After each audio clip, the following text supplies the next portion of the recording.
Good afternoon to you all. Many of you know who I am. Some of you, hey Marcia, good to see you. Some of you know who I am, but some of you don't. I'm Peter Brews, Dean of the Darla School of Business. It is my absolute delight to welcome all of you here and to welcome all our guests from IR, and of course to welcome our honoree tonight. The good news is I just had a very quick conversation with Michael, and it turns out that he did his MBA at Duke a year after I left the place. Because the thing you really are scared of is meeting somebody who you apparently encountered in class, and they might even listen to you, which is even more worrying. But I saw that on Mike's resume, and we checked it out. This is a very important award, and I am honored and delighted to be at the inaugural presentation of this award. I want to congratulate Pat and his colleagues at the CES for getting this going and getting this award out there. I'm not surprised that Michael is the first honoree of this award. The reason why I'm not surprised is because this is an award for sustaining leadership. And basically, if you have a look at the award criteria, it basically indicates that leadership is a multivariate problem. And you've got to be able to touch a whole range of things to be a successful leader today. And when you have a look at Michael's resume and what he has done, he is a perfect candidate for that. I can also tell you I'm not surprised because I know about Ingersoll Rand going back a number of years. I won't tell you how long. The company was incorporated in my country, South Africa originally. Actually, this is my country now, in my former country. And IR was incorporated in South Africa in 1922. And at that stage, I think they were mostly selling air compressors, rock drills, air hammers, and had an industrial business out there. So when I arrived in the United States and heard about Ingersoll Rand, it was a brand and a name that I knew pretty carefully and pretty well.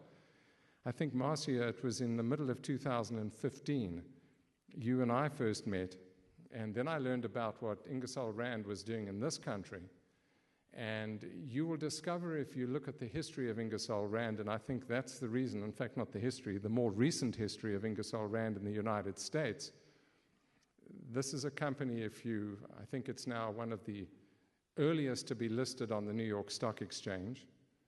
It has over $13 billion in revenues.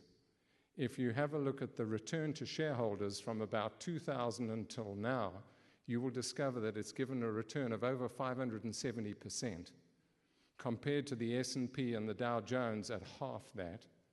If you look between 2007 to now, there's about 110% return, whereas the S&P and the Dow Jones have given 60 and 70, around about that. So you've got very high financial performance without a shadow of doubt. But if you go onto the website and have a look carefully, you will also discover that it's a very socially responsible company. Their employment engagement numbers have been phenomenal over the last 5 years. They have goals with regard to climate and to making sure that their products and their operations are more and more sustainable. They also have, you will discover, I think from 2012 until now, about 85% of their product has been significantly upgraded or changed, which basically tells you they also understand innovation. And I remember when you and I first met, Marcia, I think it was 3 years ago, right? We talked about innovation and the fact that you guys were structuring innovation, and we needed to talk to you about that. Is Laura with us? I saw she was on the list. Laura Cardinal, not here yet. Maybe she'll come here tonight. She's our new Smart State Chair of Innovation. We need to make sure we get the two of you together and you meet with her. Marcia and I also talked about healthcare costs and about getting our workers to be more healthy and move more. And I noticed you had a day in May of this year, Global Health Movement Day. I forget what the exact phrase was. Were you getting people to move? Basically, guys, that's to get us into better shape, just for the record. But you and I had a long conversation about that. What you hear from all this is not only a company that's done phenomenally well from a performance perspective on the stock market.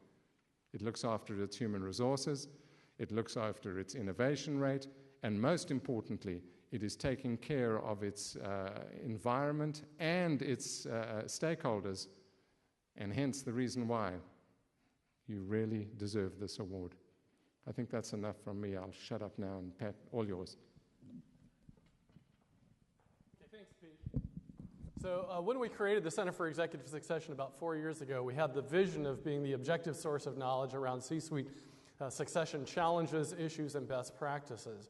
And as we conducted a number of research studies around CEO succession, we also looked at what firms are doing to build the pipeline of talent that leads into the C-suite. One of the things that became apparent from that is that firms that are really good at developing C-suite talent have a CEO who's personally invested in doing it. In fact, just because a company's on the best companies for leaders or best companies for leadership doesn't necessarily mean that the CEO has a personal investment in that. And so because of that, we started this, the Sustaining Leadership Award, which was aimed at recognizing a CEO who is personally invested in developing the pipeline of talent while still delivering superior financial performance within their industry. So in this inaugural year of the award, the process we used is we actually went out and solicited nominations from chief HR officers. The reason being, the chief HR officers have this oversight over that talent pipeline, but they're the ones that work closely with the CEO and can really best determine how personally invested a CEO is in developing that leadership pipeline. So we solicited those nominations, then we had a group of 4 chief HR officers who looked over the nominations, identified 2 finalists. So once we had those finalists identified, we interviewed 2 board members from each of those finalists to get a sense of how does the board feel about that CEO, both in terms of the financial performance that they're delivering, but also in terms of their personal commitment to developing talent within the organization.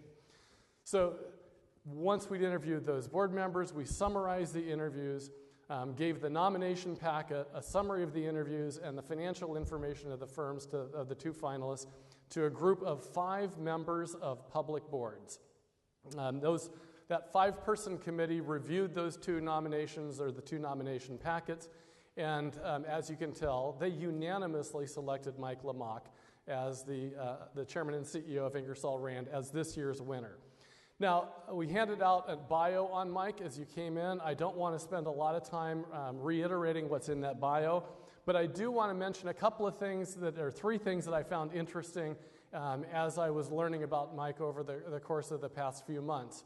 First is I'm happy to say that Mike, like me, is a fellow Michigan State Spartan. Now, given that, I will say that this is probably at best the 2nd greatest highlight of Mike's week. For those of you that know, Michigan State beat Michigan on Michigan's home field this week. So Gamecock Nation, think of it as had we gone as the Gamecocks and beaten Deshaun Watson at Clemson last year on their home field, that's the elation we Spartans have this week. So secondly, I will note, Pete mentioned some of this, but Mike really is well-deserving of this award because he meets all of the criteria that we set forth when we were trying to identify what it is that we want to look for to recognize in a CEO. He really has delivered superior financial performance and has done so by putting people first, from the C-suite executives that report directly to him all the way down to the frontline employees. And this came not just from the nomination packet, but even his board members talked about this.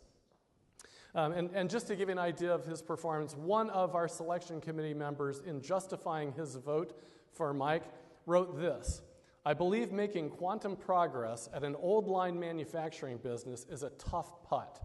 163% TSR in 5 years is terrific. Increasing employee engagement scores by 16% in the past 4 years is a major accomplishment. Energizing Ingersoll Rand University for continuous learning is critical. Finally, IR had superior financial performance against his peer groups." So really, Mike is well-deserving of this award. Finally, and most telling, that doesn't necessarily come out in the bio, is that Mike stands in direct contrast to the negative stereotypes that the public has about a lot of CEOs. Let's face it, the public often perceives CEOs as narcissistic, greedy people. Mike is the exact opposite of that. Again, in talking with board members and talking with the executives, what you see is that they praise his humility and the fact that he puts others before himself. As an example, just consider this award. I don't think what CEO would not want more and more awards. So every award is a feather in their cap, and they can put it on their bio, and it just makes them look great. However, one of the executives told me that when Mike was informed about this award, the first question he asked was not, what are my chances, anything like that. The first question he asked is, well, what will this do to benefit Ingersoll Rand? That, I think, is putting the organization before his own legacy. So because of that, we're truly honored to have Mike with us today to share his thoughts on leadership. So with that, let me introduce Mike Lamach, the Chairman and CEO of Ingersoll Rand.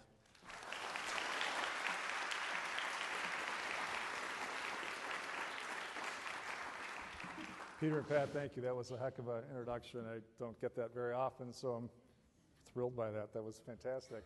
It's an honor to be here. I have not been on USC's campus before. It's absolutely beautiful. This building is spectacular. It's an honor to be here and accept this inaugural Sustaining Leadership Award. One of the things about being a CEO is you think that you don't get nervous, you have anxiety talking to big groups of people. I will tell you I do, but there's one advantage to this award, which is I'm the inaugural winner, which means the benchmark hasn't been set. And wherever I set that benchmark, it's the benchmark for at least a year. So I'm less nervous tonight because of that. By definition, if you want to do something sustainable within a large company, it's got to be part of the culture of the company. And cultures are built over a long period of time. And it's built by leadership at all levels in the company. And it's built with a high degree of employee engagement at all levels in the company. So it's very important for me to recognize that the receipt of this award is a direct reflection of the people that are so important in my life. Some of them who are here today, a number of people that work with me at Ingersoll Rand every day, but it goes all the way through to our frontline manufacturing team or the field service technicians that we have in the company out in front of customers every day, all the way through to our senior executives and our board of directors. So when I accept the award this evening, I'm doing that on behalf of all Ingersoll Rand people around the globe. Personally, I wouldn't be able to plan to play my part without the tremendous support and love of my family. And I'd like to acknowledge my wife of 31 years, Mary, who is here with me tonight, also a Spartan, and our 3 sons. And finally, I want to thank the University of South Carolina, the Darla Moore School of Business, and particularly Pat, Wright, and the Center for Executive Succession for this honor. So I'm going to make a few remarks this evening. I'm going to look forward to having more of a conversation with you pretty quickly. But I thought I'd start with a little bit of context about Ingersoll Rand and my personal experiences over the last decade to give you some more context about how we think about shaping the company's values, beliefs, principles, and ultimately the culture of the company. I'm going to start in 2008 and tell you that Ingersoll Rand was already a 147-year-old company. It was one of the oldest continuously traded companies on the New York Stock Exchange. We'd been paying a consecutive dividend for more than 100 years, and I think that fewer than 10 companies can actually still say that today. I had been running a segment of the company for about 5 years, and prior to that, I spent about 20 years in a different diversified industrial company. The reason I go back to 2008 is because that's the year that Ingersoll Rand acquired the Trane HVAC business, which had been part of the American Standard Company, and American Standard was splitting itself up into 3 pieces, and Ingersoll Rand was buying the Trane portion.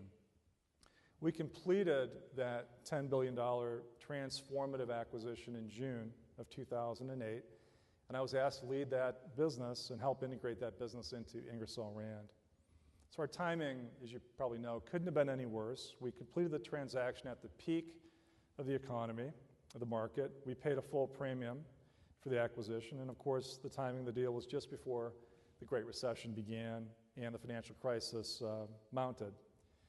To make matters worse, the financing of the transaction was largely done on a temporary loan basis called a bridge loan. It was set to expire just 6 months later, and actually a year later in April of 2009. So as the market began to fail, revenues in the company, our company, fell 40%. Financing the bridge loan through that conventional refinancing strategy just wasn't available to us. And we all thought about the future of this 147-year-old company, and we thought that that future was somewhat uncertain. A little bit of a personal story. We were at a board meeting in February of 2009. It was in Florida. It was actually at a house, and I just reported to the board on how our progress was coming and what we were seeing through this rough economy. The board listened to me, didn't really say too much, and I left, and they went into executive session. About 10 minutes later, came by, and the CEO came out, and he said to me, I'd like you to walk outside with me into the driveway of the parking lot. I can tell you that 9 times out of 10, if a CEO tells you to go for a walk in a parking lot, it's not a good thing, okay? So the first thing I did was my heart sank because I thought maybe I was part of the cost reduction strategy of the company at that point in time. So you can imagine the shock and surprise when he said, congratulations, the board's appointed you president and chief operating officer of the company. And it took about 6 or 7 hours for me to have the time to call Mary because I was with people the rest of the day. We were on a flight back. And I'm glad because what was coursing through my veins was fear and uncertainty at that point in time. But I had the night to think about it because the next morning I had to talk to our employees, make a public announcement, and see shareholders a week later. And what I realized I didn't have at that time was a real agenda. I was not prepared for that change. The agenda for me at that point, though, was clear that night, which was we're going to need to generate a lot of cash, and we've got to pay down a lot of debt, and nothing else really matters right now other than that as being the mission of the company. As it became clear that we were going to be successful, and as it became clear that we were going to come out of that intact, it also became clear that it was part of a CEO succession strategy. There was no guarantee I was going to get that job at all, but there was the possibility that I could get that job. And I wanted to get in front of this agenda again. I wanted to think through what the agenda of the company could be or should be as CEO of the company. So the first thing that I did is I began to work with Marcia Avedon, who's our Senior Vice President, Human Resources, Communications, Government Affairs, who happens to be here tonight with me. And we spent time, in essence, reimagining what the company could look like, the competencies and the capabilities that we thought we would need to be able to compete and win in the market, the initial thoughts on how we wanted the company to become more progressive, to be more diverse, to be more inclusive. In some, and actually now in retrospect, we were thinking about the sort of culture that we wanted to define at Ingersoll Rand. So I knew, and Marcia knew, that we'd have at least a decade-long opportunity to build and make permanent the organizational capabilities that we were discussing, and the ones that were critical to the company. I was 46. Marcia was 23.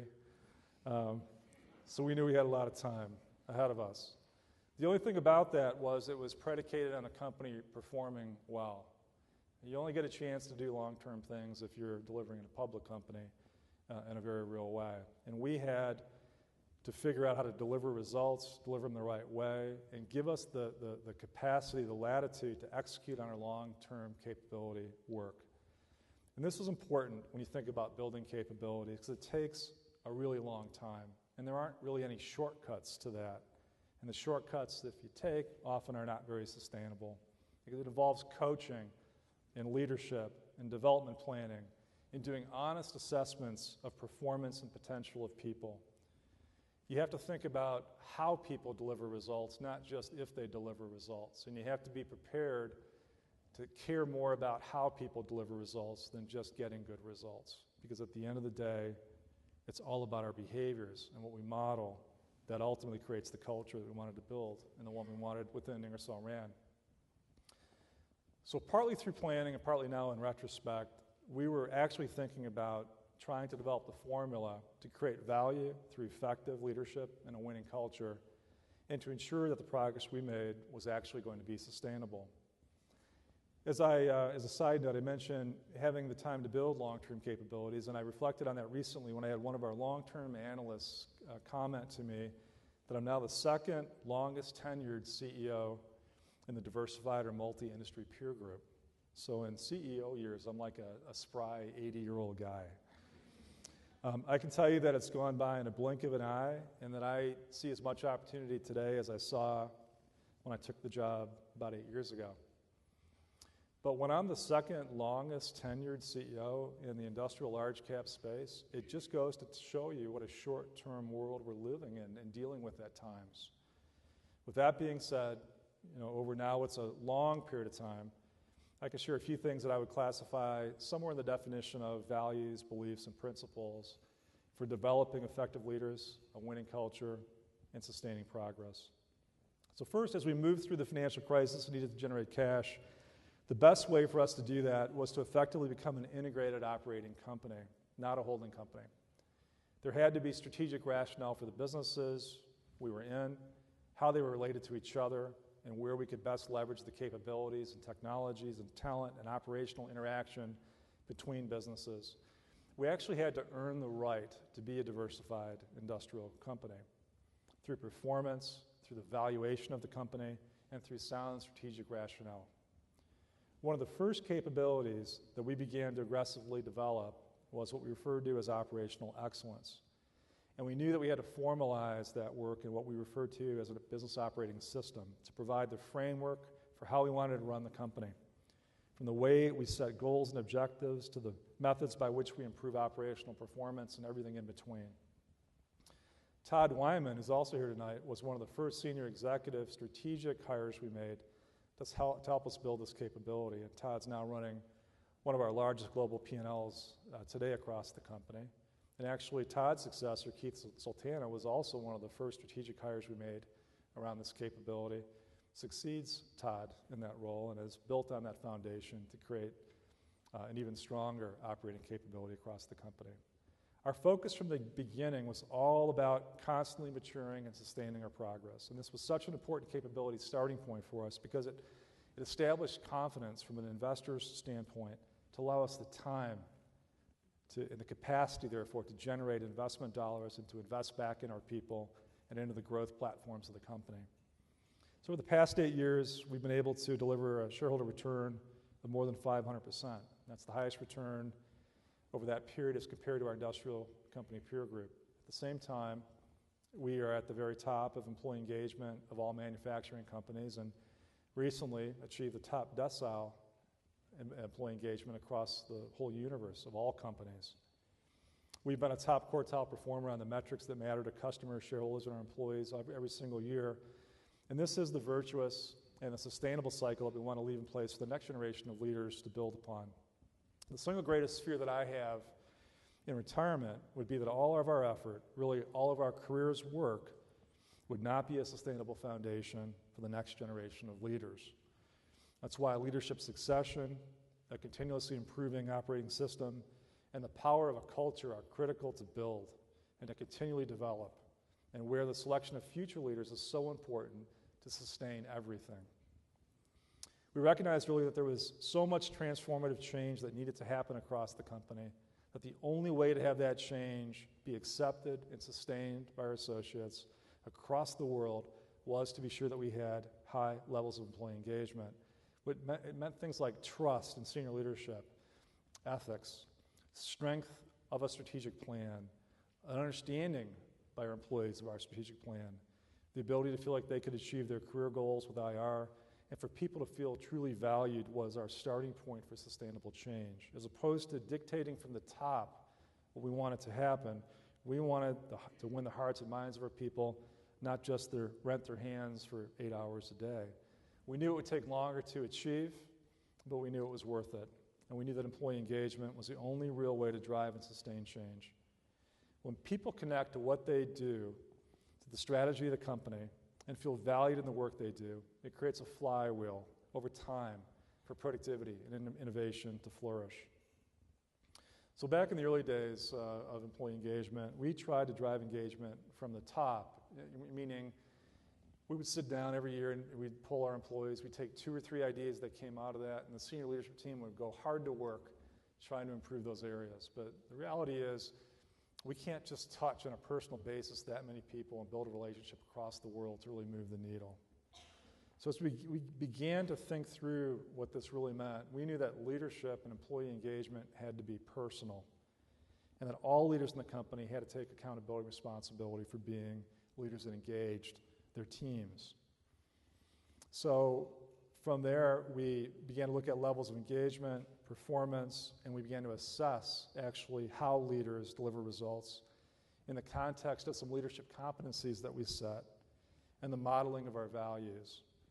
And all of this now feeds into how we think about the performance and potential of our people as leaders and determines the selection slate. By that I mean who it is that we think about for a job, that slate of people that are candidates, are going to have high engagement, great results. The way they get results is going to be modeling our values, modeling our behaviors, and living in our operating system.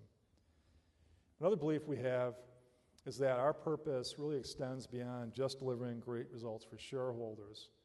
We have to deliver great results for shareholders or you don't get to do anything else, but it just shouldn't stop there. It's not enough over time.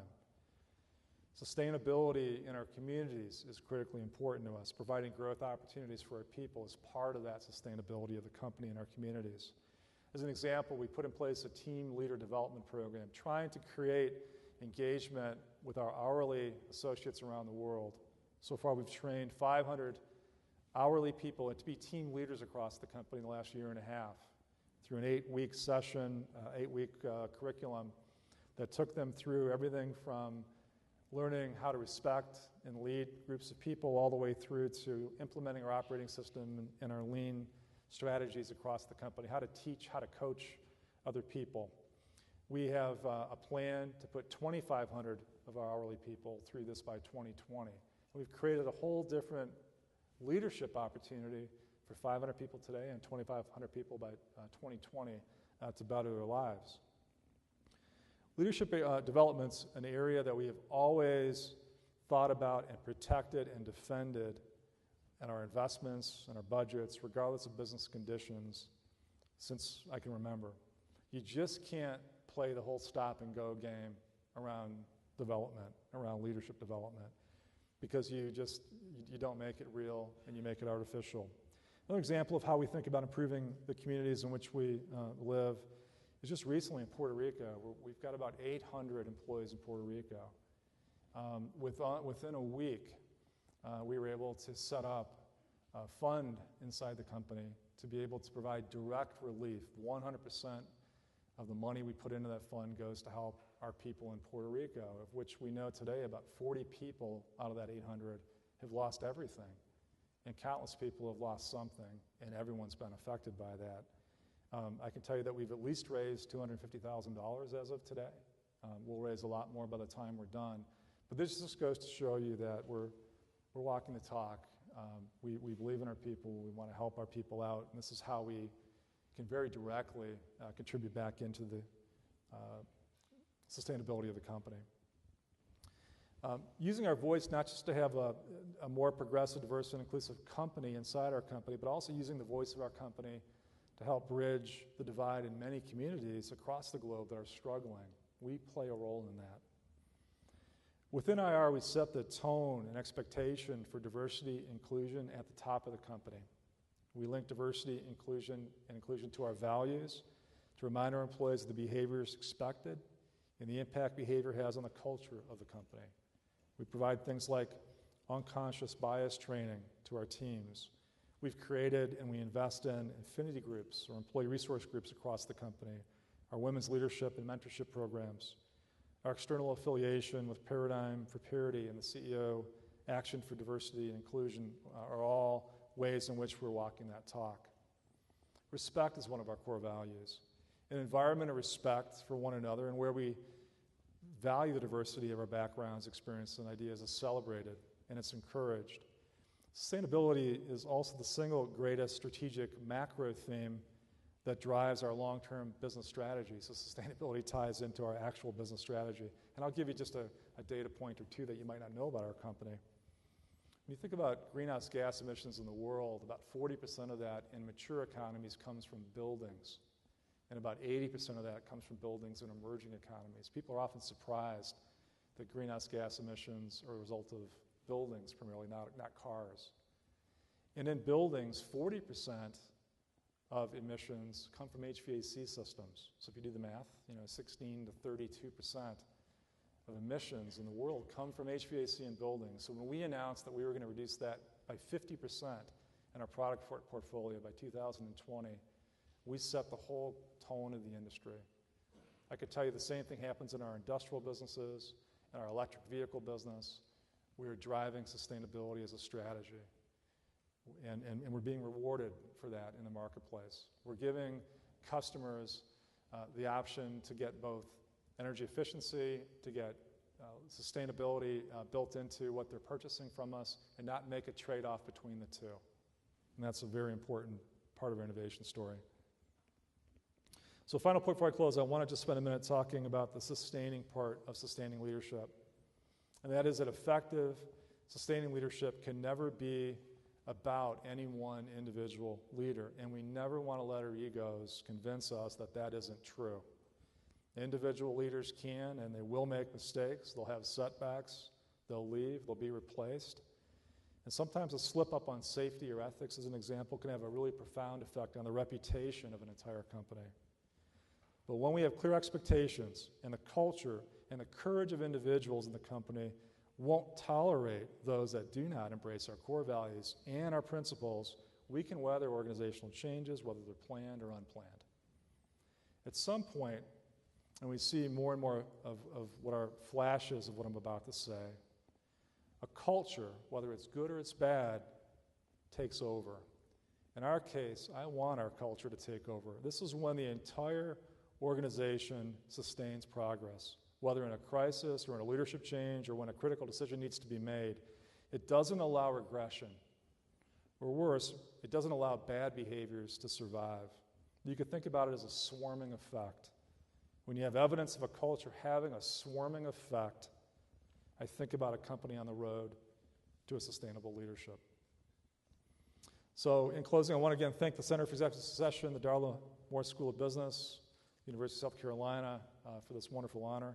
I want to thank my wife, Mary, my friends and colleagues that I work with every day, some of that are here tonight, many that aren't here tonight. And I'm really accepting this award on behalf of all of our people across the world who live our values, that build our culture, that deliver for each other and for our customers every day. And with the time we have left, I look forward to any kind of questions or feedback you might have.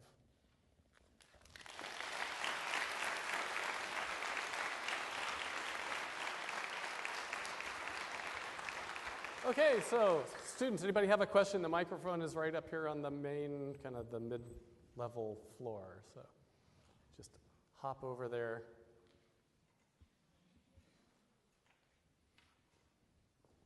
And introduce yourself before you ask your question, please, Eric. Courage is one of our values, and so I always appreciate the first question. My name is Eric Thomas. I'm a first-year MHR student. So listening to you and listening to about all the transitions when y'all purchased Tran and when y'all acquired them and when you became CEO from your position, I was wondering, when you came on to Ingersoll, it was 2004, and then you got your position in 2009 to be vice president, in 2010 to be CEO. What in those 5 years do you think prepared you for those positions, and what do you think you had to learn about the company's culture to be prepared? Well, it's a great question because I'd worked 20 years in one company, and so actually all of the equity that you've built in a company, you're having to almost reestablish that in a new company. And so I don't know that we're ever really prepared for that. And I've only had one experience in my life, which was leaving a company and coming to Ingersoll Rand, and having to rebuild that, takes a little bit of time. And attending to those relationships and making sure that you're not taking those for granted, was critically important to me over the initial part of my career at Ingersoll Rand. The company, it's not a bad organizational model, but was set up in sectors. And they were fairly autonomous and quite siloed. And so when I was asked to lead the Train acquisition, to bring it in and run it, but also to help in the integration of it into the company, it was my first view across the company to really see what I was bolting it into. And what I realized was there wasn't a whole lot to bolt into. And that was where the notion is, my gosh, we have to generate cash so fast. We don't have time to think. We just bought a company. We're not going to be spinning off and selling companies in a fire sale. Nobody wanted to buy things in a fire sale. We've got to become a very integrated operating company very quickly. The good thing about that downturn was the integration, the anxiety around and the acrimony around integration was almost negligible because people knew we were in a crisis. We had to do something. People's jobs were at stake. The company was at stake. And so we were able to come together relatively quickly around that sort of operating vision for the company and when people came together. So in some ways, the preparation, for that was the surprise, if you will, seeing that the company was so siloed, coming in and then having to put together an integrated organization, and then having had both experiences, I kind of knew what we needed to do fairly quickly. Okay, thank you. Thank you. Hi, my name is Jessica Farrar. Thank you for being here today. Thank My question was about the career navigation that you have for your employees to build a pathway for them. How do you see that shaping the future of your leadership and retaining that top talent that you want to sustain leadership into the future? Yeah, that was a direct response to a engagement survey, almost an annual issue we had about our employees really feeling they understood their career paths and the potential and how to sort of move up inside the company and what their potential paths would be to move up inside the company. And so we were first able to put that together for really the salaried workforce across the board, and it's been out now a couple of years, and we received good feedback on that. In fact, I don't want to do the spoiler alert on the engagement survey, but a little elf came early for Christmas and told me what our engagement survey was a couple days ago, and it was really good, actually. And it moved in the area that we wanted to move in, which is around employee development plans and the feeling that people knew sort of how to progress and think about career planning in the company. We really want to now kind of take that down through the hourly workforce, and I think we've got a great start with the team leader development program and other ideas that we've got around that to be able to show our folks what the potential would be, and then for people to understand through looking at career profiles of other people that have gone through a similar progression, what their paths might have been. Because no two paths are always identically the same, it's giving folks a sense about what sorts of paths create the experiences for you to be able to ultimately achieve your aspiration. And so it's been in direct response to improving that area of engagement across the company, and I'm happy to say that we're seeing improvement in that area over the last survey. Thank you. Thank you. How you doing, Mike? Congrats on the award. Thank you. My name is Robert Devane. I'm a second-year MHR student here. You kind of touched on this before, but can you talk a little bit about your learnings from your time at Train as president and going through that economic decline and the recession and looking at employee engagement and productivity and trying to keep morale high and keep the productivity as high as it can be during that time? Yeah. What leadership traits do you think are I guess, bringing the most success to that idea? Yeah, I have to think about the second part of your question, which is the traits, but the first part, the experience part, what I realized, I guess, always, but I really saw it apply to that situation was the role of a leader often is when things are absolutely dark and bleak and people are really down. The role of leaders to pull people up, to have a vision, to be positive, to be realistic, but be positive, and to pull the organization, up out of the dust. Flip side is true too. When the economies are great and everything's working and mistakes, are sort of hidden in, good volume and good, business growth, you've got to tether people back a little bit. Make sure that they understand that, hey, listen, we need to be thinking about a more competitive environment. We need to be thinking about what's around the next corner, because the world works in cycles. The economy is not always going to be this way. How prepared are we if things should go the other way? And so the leader's job oftentimes is really taking almost the juxtaposition, of what the organization's sentiment actually is. So at that time, it was really important for me to pick people up, dust them off, tell them that we're going to be okay, make sure that we were doing everything we could to, get through the crisis that we were in at that point in time. The first thing I did coming in there was I literally built a plan for the first 100 days where I almost did nothing but listen to people. And I had spent a long career in a company that had a lot of HVAC experience, and I grew up in the HVAC market, so I knew a lot about the HVAC market. But the last thing I wanted to do in it was go in there and tell people kind of what I thought the problems were and what I thought the issues were. So even if I knew early on and 100 days later found out that I might have been right about a couple of them, I didn't say anything for a long time. People need to tell you, they need to show you what good they've been doing, they need to tell you what they think the problems are. And you've got to sort of go through that process, I think, with people. Fortunately, I had enough time before the economy melted down where I wasn't so much in that crisis mode the first 90 days. The economy was fairly flat. The crisis really was in the fall of that year. So I traveled the world, I listened. I made sure people felt listened to before I really decided that I was going to take any different direction in the company. Thank you. Thanks. Hello, my name is Jewel May. Congratulations. Thank you. After you had, or I guess when you had your parking lot promotion, I imagine that there was a huge learning curve that had to take place and maybe even a sense of urgency. How did you work with HR leaders to sort of ease and facilitate that transition?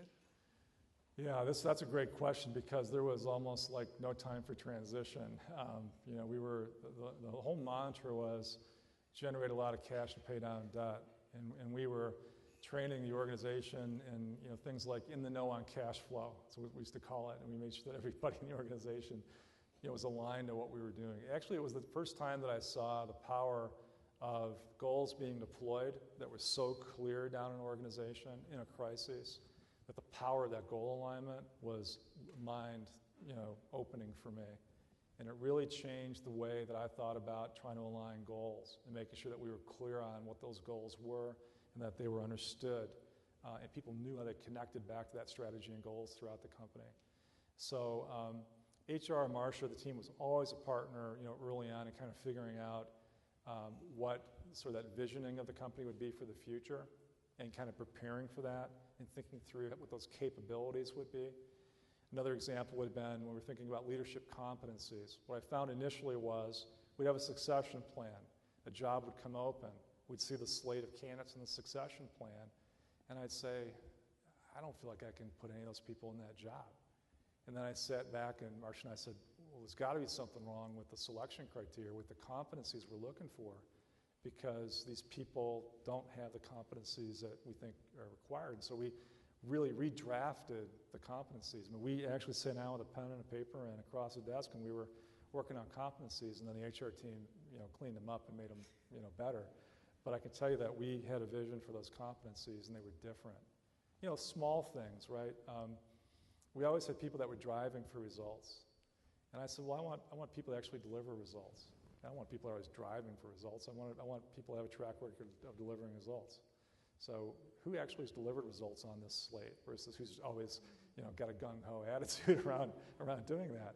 And then I said, well, listen, we can't just have a drive for results. It's got to be sort of modeling the values of the company. It's got to be somebody who's modeling the operating system of the company, who's leading, kind of a servant leadership model. So what are the elements that go into that around being a great communicator, about building talent, about developing people, about coaching people? And so that's how we kind of balance that, what you do and how you do it through that competency model. So today, if you do a performance review in our company, you've got goals that are really set in a very linear way to know how you impact the company. And you got a competency model in the same place that tells you how you're really modeling up relative to those competencies about being a leader in the company. And that's the feedback we try to give people through that. Thanks. Welcome. Hey, Mike. Thank you again for being here today. I'm Jenna Lee, first year MHR and very excited future IR intern. My question for you is, how has your background in engineering affected the way that you drive your business? Well, I'm a huge believer in the fact that we've got a science, technology, engineering, math shortfall, in the U.S. as an example, and the jobs of tomorrow really are going to require more of those skills, and getting kids to read before the age of 4 so that they can read to learn in the later years is really, really important. So I think moving forward, science, technology, engineering, math is going to play into so much of what we're doing in the world and the jobs that are going to be available in the future. For me personally, interestingly, I went to the first 2 or 3 years of college, I went to school to be a doctor. And I was really a physiology major. And I volunteered in a children's cancer ward for the summer. And I immediately pulled out of that program. And I said, what do I do with these math and science credits? And my advisor said, well, I can become an engineer. So, okay. I met Mary. I wanted to get married. I better become an engineer because I got to get married. So anyway, I became an engineer and used that science, technology, engineering, math background to do that. When I got out of school, I had all these offers from Ford and GM and Chrysler. I'm living in Detroit, and it was the heyday of the big three, and everybody was going to be an automotive engineer. And a company came around and was offering a job as a sales engineer. And I thought, well, that's kind of, what's that job? Well, that job is you get to go out and talk to people, and you're out on the road, and you're setting more of your own schedule, and you're not behind a desk all the time, and it pays a commission. Really? Okay. So I took that job, which paid less, than the other 3 jobs, and kind of, built my career from there. But looking back on it, I think it's that foundation of just being a bit more analytical, in how I look at information and data. One of the big strategic capabilities that we thought we had to have across the company, and have really worked to build, is making sure that there's more analytics, more analytics going into the strategy work that we do. And we call it, being intellectually honest around those strategies. A lot of times teams get really excited about an idea, or this momentum in a business around an idea, and that's what sort of takes over the investment, portfolio for those ideas. But often if you step back and just sort of challenge the fundamental analytics around that, you find out, well, maybe the market's not as big, or maybe the competition's tougher than we thought, or maybe somebody got there before we did. And so that sort of intellectual honesty, that analytical rigor, helps us in that process. So I'm not sure if I answered your question, but I sure talked a lot. It did. Thank you. Okay, I don't want to interrupt. We have time for 2 more questions, okay? Thanks. Hi, Ellie Smith. Thank you again for being here today. Since you've taken over role as CEO, Ingersoll Rand has seen a dramatic increase in stock price and large expansion in business. What factors do you attribute to this success, and how have you as a leader enabled your team to deliver these results? Yeah, it's really, I think about it as a system of things. I get a lot of questions like that always, too, from analysts that, as they're kind of thinking about their models, they want to think about, well, what lever are you going to pull in the next 3 years to get your earnings per share up? Are you going to buy back stock? Are you going to cut factories? Are you going to do this? Or it's like they're constantly pulling levers to go do things. And I think about things in systems. And it's a system of things that has to happen. There has to be an operational excellence component, and that's really implementing, in our case, lean in what we do, a goal deployment strategy for how we think about goals. It's a growth excellence strategy. It starts with good strategy and customer and market analytics, and it follows through that we've got good rigor in program management and the development of ideas and how we ideate throughout the company. And it's intersected with the way we think about the culture of the company, and that we've got to create the environment for people to be successful in a company. And it's that system of things that really matters. And so if you overemphasize one or the other, you're gonna atrophy something down the road, right? You can get really great short-term results, but you might have a lousy culture. You might be going through people, in a pretty rapid way. You could be a company that's just all about having people feel good, but there's no performance of the company. Well, people actually don't feel good in that environment anyway, so you're really going to lose people as a result of that. And obviously, you've got to grow, and growth is what creates opportunity for people to have promotions, to create team leader development programs. So, a lot of what we do when we implement lean in our factories, just to give you an example, we'll put, a transformative lean process into a factory. We'll get a lot of engagement from the hourly people to make the processes better. Some companies turn around and then reduce headcount in the factories. And what we said early on is we never want to reduce headcount as a result of introducing lean. And we said, now, if we're going to be profitable while we're doing this, we better grow. So lean, we think about as more of a growth strategy than we do about sort of a productivity strategy.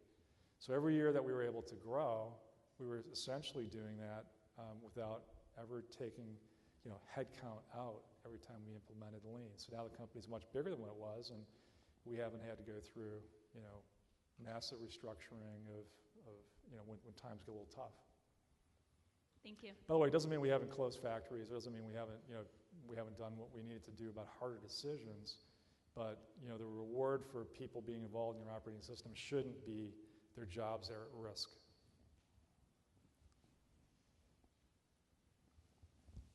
Hi, my name is Chelsea. Thank you for being here. My question is around generational differences. So you all have a very rich history, which enables you to have multiple generations working at once. What challenges and opportunities does this present? And then how does your employment engagement strategy complement the generational differences? Yeah, we've got 3 kids that are like 30, 28, and 24, right? So I always feel like I'm right in touch with what's happening there, or try to be. It's funny. And I don't know if I'm an old person or a young person, honestly. I don't think anybody you know, like I can tell you my job, I don't feel old. I know I've been doing it a long time, but I don't feel old. What I do feel is that I really love and enjoy the diversity of experiences of people and points of view. And the thing about diversity, when you get it and when you champion it, it's making sure that the culture includes that in its thinking and its decision making. So you can be diverse, but you could be not very inclusive. Now, if you do that, you're not going to be diverse very long, by the way, either, and it's hard to attract people into the company. So again, it's this notion that we want to surround ourselves with people that think different, and we want to include them in the thought process of the company. And it's very interesting because there's a young man that, his name is Wallace. It's interesting, I remember him quite well because my middle name is Wallace, and my dad's name is Wallace. But Wallace is about 25 or 26 years old. He was an ADP with us a few years ago, and he runs all of our 3D printing advanced modeling. And the reality is, you know, he knows more than anybody in the company because that technology's been around about as long as, you know, he's been working. He actually did some undergraduate work and graduate work, and now he's doing it inside the company. So there's an example of, you know, you don't have to be 54 years old, you know, you could be 25 years old, right, and be the expert in our company at 3D printing or digital marketing or, you know, whatever it might be. Thank you. Thank you. Okay. Thank you, Mike. And speaking of the generational differences here, it is interesting. We have a room full of millennials, and I don't see any of them on their phones. And I don't know if that's because they're professionals or because the phones don't work down here. I know mine didn't. So in any case, before we actually hand you the award, I want to recognize somebody else. One of the things we usually find is that with every successful leader, there's a great person behind them that's providing encouragement and support that really makes that leader's success possible. Mary, could I ask you to stand up? Mary Lamach. Mary, we want to recognize you for all the support that you've given Mike over the years. This award is actually partly for you as well. Okay, and then the award itself. So, Mike, on behalf of the Center for Executive Succession in the Darla School of Business at the University of South Carolina, USC East as we like to call it, I want to present the Sustaining Leadership Award to you for demonstrating a profound commitment to developing future organizational leadership while delivering superior financial, social, and organizational performance. Thank you Thanks. so much. Thank you. Thank you. Thank you. Thank you. Thank you.